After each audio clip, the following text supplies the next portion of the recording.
has been brought to my attention that I need to make more videos for socially awkward people. As a former socially awkward person, that's a lie, I am currently a high-functioning socially awkward person, let's just say. So, here are some things in no particular order. Off the top of my head, number 1, remember that you are not as cringe as you think you are, because people are only thinking about themselves. So that thing that you're afraid to say because you think that people will think it's cringe, like literally, they probably didn't even hear you. Like, that's not helpful. Okay, let's try again. People are always in their own worlds. If they're not absorbed in their phone, if they give you the courtesy of their attention, they still, in the back of their heads, are thinking about themselves. So, yes, don't overthink it. Literally, it's not that deep. Number 2, stand up straight.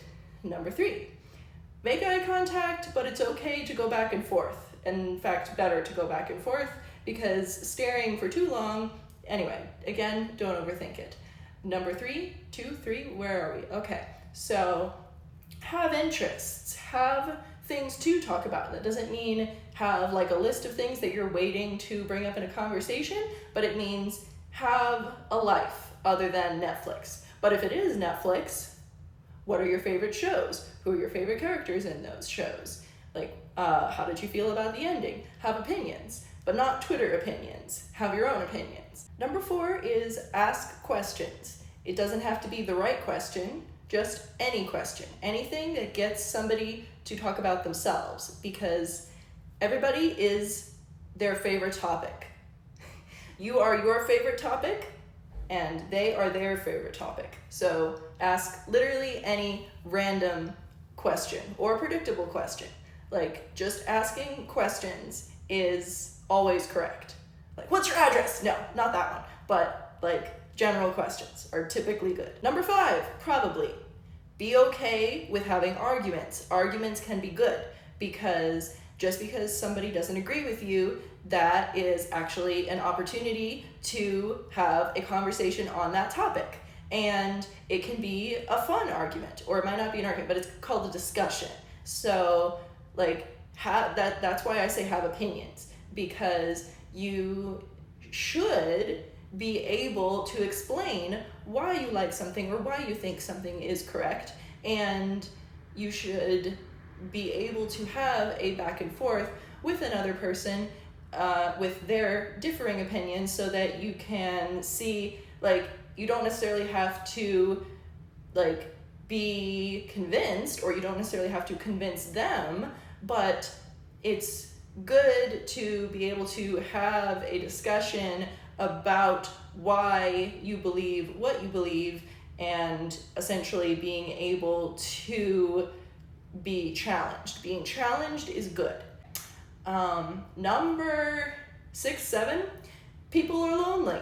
So literally just like asking the person working at the store like how their day is going, like the person who's like working behind the counter, like asking how their day is going. I mean, you could probably know how their day is going. It's probably boring because they're at work, but the fact that you asked, at least they might be like, oh, well, they might have something to say. And then you had a human interaction. And next one, 8, whatever number we're on, overshare. Just tell people random bits of information about what's going on in your life. Ask a random deep question. How do you feel about life? Something random. Like, I don't know, some random question. Is the earth flat? I don't know. But like any random question from like a stranger, like asking for directions, like just like anything. It's like practicing the skill of talking to people. I saw another video where somebody was saying that you should talk to the police officer who is working at your local grocery store. Like, walk up to him and be like, do you think that your job is moral? Or have you ever killed someone? Or is your uniform uncomfortable? Things like that. Literally, it doesn't matter. Just like ask random strangers questions. because you never know where it will go. And then you will get more comfortable with having random interactions. And then it becomes a muscle that just gets easier to exercise as more time goes on. Let's see, that's a good length video for now for my first antisocial tutorial video. And it's not a tutorial, more like a step-by-step video.